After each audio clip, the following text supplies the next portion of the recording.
Kyle Steele here, Councilman-elect for Norman City Council, Ward 6. And before I get into the main summary about what happened, I wanted to give a special note to the City Council conference that happened on May 12th, just before the meeting that this summer is going to be over. This conference did have a few topics, but the most pressing one was over homeless encampments and public parks. This is a situation that's ongoing. I highly encourage people to watch this section of the City Council conference, which I will link down below. And if you have opinions on this situation, to contact your current council member, as City Council is continuing to discuss this on this Thursday. It's an ongoing and evolving situation that was not resolved during that council conference meeting. Now, as far as the main City Council meeting on May 12th, 2026, it did last about 2 hours and 40 minutes. As usual, the agenda packet and timestamps will be linked down below, and also, as usual, proclamations, awards, and the consent docket all went as expected. The first non-consent item was regarding the Norman Community Development Block Grant Program. Basically, this is money received from the federal government, and the city has to submit a plan for how it will use this money and what qualified needs the money will be spent on.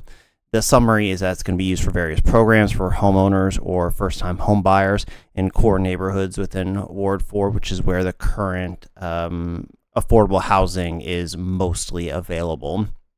If you want the full details of what the plan is for the upcoming year on this program, timestamp down below. However, this did pass unanimously. All the remaining items on the non-consent docket revolved around approval for purchasing bonds related to the April's election. This was all standard housekeeping, and all the bond approvals did go through. The percentage rates on the bond all varied slightly. That was discussed with the finance director, Clint Mercer, said the rates were expected and even good for the amount of the bonds and the length of the bonds. During the public comment section, most of it centered around the homeless encampment in Francis Cape Park that was discussed in the earlier meeting that I mentioned. There was also a few, unhoused individuals who spoke during the public comment, and I would encourage you to watch that section as well, to at least put a human element in the ongoing conversation if this is a topic that interests you. Once again, I encourage you to contact your current council member on it, because again, it's an ongoing situation, and the City Council will be continuing to discuss it over the coming days and weeks until the permanent shelter is built. That being said, if you want to talk to me about anything in general or local issues, please don't hesitate to reach out to me at KyleForNorman@gmail.com.